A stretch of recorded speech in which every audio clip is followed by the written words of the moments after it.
Ibana, mambo vipi?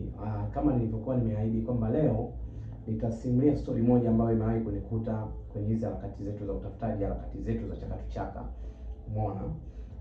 Ilikuwa ni miaka mitano nyuma. Nilipigiwa simu na jamaa mmoja anaitwa Bamuyu. Alikuwa ni mwanangu, yani, kwa sababu na yeye alikuwa ni mtu wa harakati hizi, pia alikuwa ni msanii, anaitwa Hakim Bamuyu, ambaye alikuwa anafanya kazi na Baraka la Prince.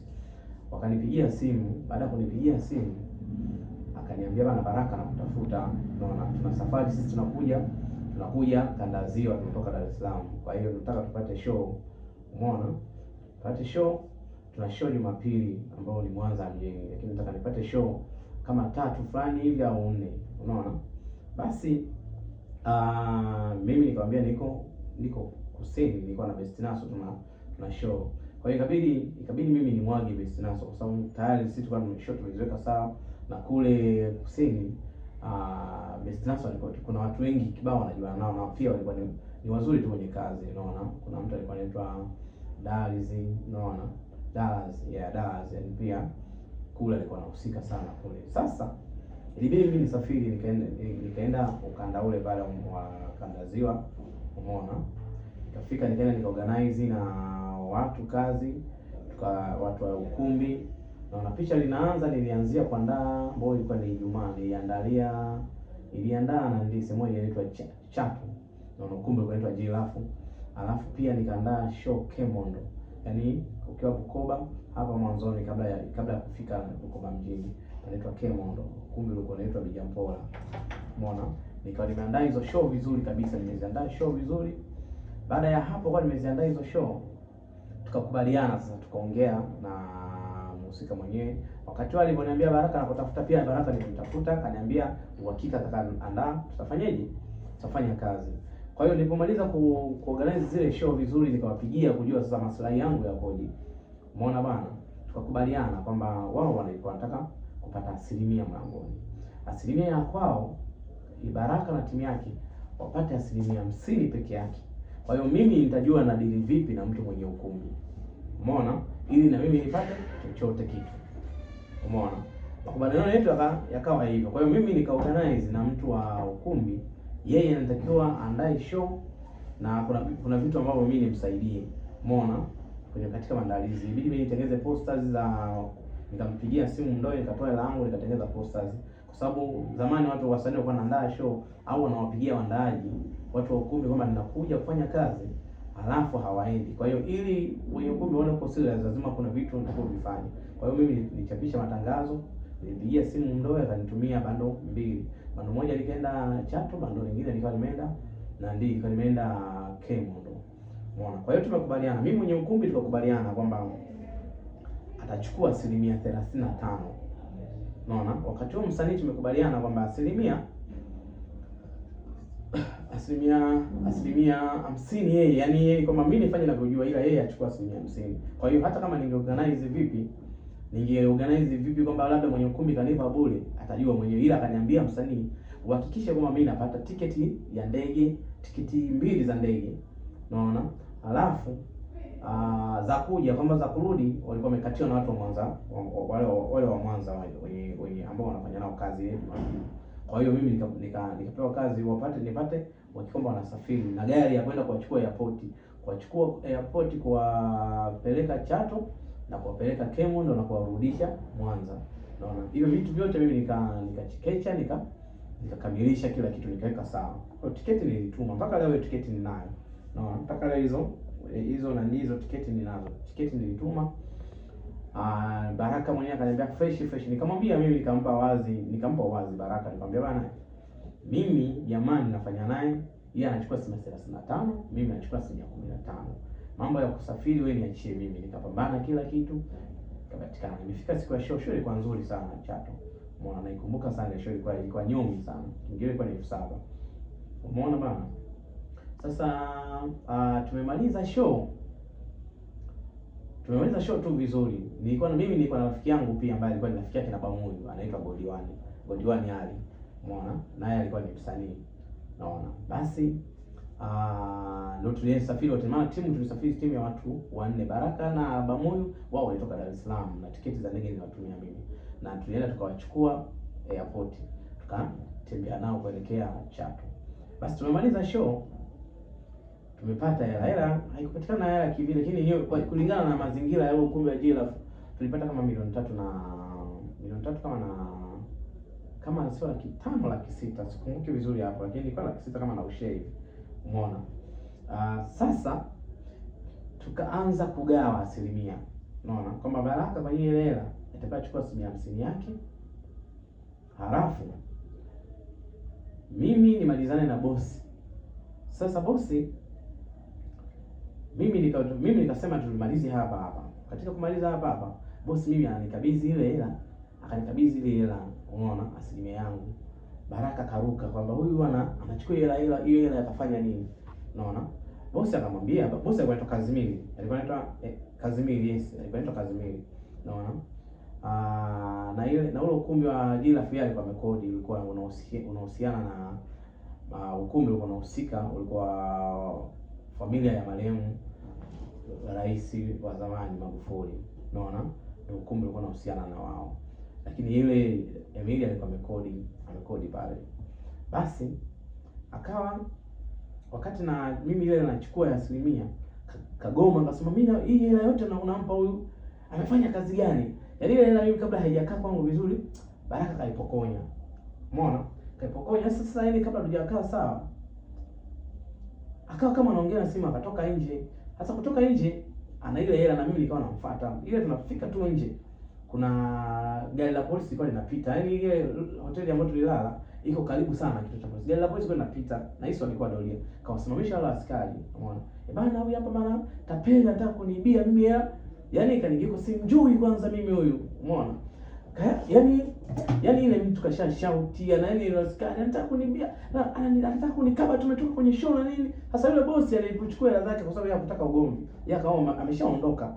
Umeona? Akasema bana nyinyi mtajuana. Akawa ameondoka. Kwa hiyo wale askari mimi wakanipiga pingo. Unaona? Bila kuuliza. Yaani bila kuuliza kwamba wakawa wamenipiga pingo wale askari. Pelekeni mimi nakuja huko sasa hivi. Wale askari wakanipiga pingo wakanipeleka. Umeona? Na bahati nzuri kile chumba ambacho tulikuwa tunafanyia hesabu ilikuwa ni chumba changu. Umeona? Kwa hiyo nimepelekwa bila kufunga mlango, naambia wale askari bana mimi kuna vitu vyangu kwenye chumba kule, askari wataka kunisikiliza chochote. Wakanipeleka, nikalala selo hiyo usiku. Asubuhi wakawa wamekuja askari, wakaniuliza, alikuja mkuu wa kituo, akaniuliza wewe kosa lako nini? Na umeletwa kwa sababu gani? Nikaeleza 1 2 3. Unaona? Namba yao msanii unayo, nikamwambia ninayo. Nikaonyesha kila kitu, chatting na kila kitu. Wakampigia msanii. Msanii alipopigiwa simu akapokea. Alipopokea akajitambulisha yule mkuu wa kituo. Akamwambia mimi mkuu wa kituo naitwa fulani. Umeona? Bana mimi kuna mtu mimi mmemleta hapa. Mmemleta aliletwa hapa kwa kiki na hiki na hiki na hiki na hiki. Kwa hiyo njooni hapa. Umeona? Si tushaondoka bana. Yaani Baraka akamjibu, "Basi tushaondoka. Tunaondoka usiku ule tushaondoka." Kakata na simu. Kampigia simu tena kama amekata kwa hawapatikani wote. Umeona? Wakawa hawapatikani wote kabisa, hawapatikani wote. Sasa yule mwanangu ambaye nilikuwa nimeenda naye sasa. Yule mwanangu ambaye nilikuwa nimeenda naye, yule mshikaji wangu ambaye ni Godiwani. Unaona? Na yeye wakati timbuli linatokea alikuwepo, lakini akaingiwa hofu kwamba na yeye labda anaweza kukamatwa na askari. Umeona? Anaweza kukamatwa askari. Yaani ile kama unavyojua mikwala ya Baraka, akampiga mkwala sana. Mimi nitakulaza, nitawafungieni na nini?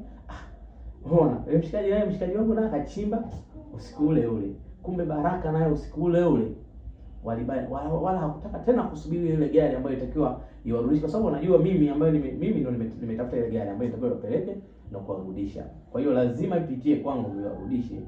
Umeshaona? Sasa dereva wetu naye amelala, ambapo dereva wetu tulimwambia nitakuwa tufanyeje? Kesho yake asubuhi tuamke twende Kemondo. Umeshaona? Kwa hiyo usiku ule ule wao waliondoka. Ilikuwa ni muda kama saa 9:30 hivi. Wakaondoka. Mbaya zaidi mimi nilikuwa na nguo zangu nyingi kwenye begi, na pia nilikuwa na viatu vyangu na vitendea kazi vyote, mfano tiketi, muhuri, vyote nilikuwa nimevitengeneza mimi. Umeona bana? Vyote wakabeba nguo zangu, wakabeba viatu vyangu, hadi mihuri na tiketi, kwa sababu tiketi zenyewe zilikuwa zinamhusu Baraka kwamba zimeandikwa jina la Baraka na nini. Unaona kila kitu walibeba, unaona walibeba kila kitu. Ina maana kule kile chumba mimi sikukuta nguo, umeona, wakao waondoka nazo. Basi yule askari sasa, yule askari wakati wanapambana kuwatafuta Sakina Baraka, akaja tena mdada mwingine, ni askari naye, askari fulani mpole sana dada, namkumbuka, na yeye ndo alinisaidia. Akaniambia bana, wewe jana nimekuona kule, kwa sababu mimi wana talent nyingi ninapokuwa nafanya kazi ya manager, lakini nafanya kazi pia promoter, lakini huwa nafanya kazi na mwingine nikifika sehemu tukiona ma MC hawako vizuri, mimi nakuwa MC kwenye eneo la tukio. Nakuwa MC kwenye eneo la tukio. Unaona? Kwa hiyo ile dada aliniona, wewe jana ulikuwa ni MC kabisa. Nikamwambia mimi si MC, mimi ndo mwandaji wa ile show. Umeona? Mimi ndo mwandaji wa ile show. Sasa nini na nini, nikamueleza 1 2 3. Umeona? Akanikumbuka yule dada. Wewe kuja na Best Naso ndio? Nikamwambia Best Naso mwana, mwambie namsalimia sana, nilipaga hela zangu nyingi sana za kumtunza. Basi askari akasema yeye mwenyewe, mimi mwenyewe mtu wa Msoma bana. Shida nini? Nikamueleza mwanzo mwisho. Akamwambia bana mwachieni. Akaja nikaandika maelezo, akaniambia kama basi unataka kushtaki. Unaona? Akanielekeza njia za kupita. Hao wana show. Nikamwambia wana show Mwanza. Akaniambia kama wana show Mwanza, basi unaweza kutoka tu moja kwa moja. Umeona? Ukaenda hapo Mwanza, ukaenda kwa ukashtaki. Umeona? Swala lako litashughulikiwa pale. Yule dada kama amenipa, sikuwa na hela ambayo ilikuwa imebaki tena. Yule dada kama amenipa kama shilingi 30,000 askari. Nishasahau jina lake, lakini nilichukua namba yake na nikawa nawasiliana naye. Unaona? Tulikuwa marafiki tu, unaona? Mungu ambariki sana. Kama yupo Chato, kama yupo sehemu nyingine, Mungu ambariki kwa sababu ana roho nzuri sana yule dada. Alinisaidia, wala askari wengine walikuwa wananizihaki muda mwingine. Unaona? Wasanii wana hizi sero zinawapenda sana. Lakini bana, hilo nilimaliza, nikawa nimetoka. Sasa baada ya kutoka, ninaenda pale hotelini, ndo nakuta vitu vyangu vyote havipo. Nguo hamna, sijui tiketi hamna, viatu hamna.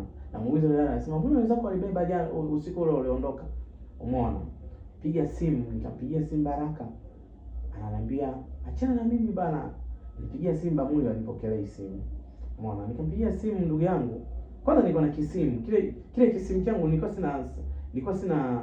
nilikuwa na kisimu kidogo. Nilikuwa na simu kubwa ambayo nilikuwa nimeenda nayo, nilikuwa na mfukoni. Kile kisimu kidogo nimekiacha mle ndani. Umeona? Kwa hiyo sasa wakati naenda ile simu ndogo sikuikuta na yenyewe. Umeona?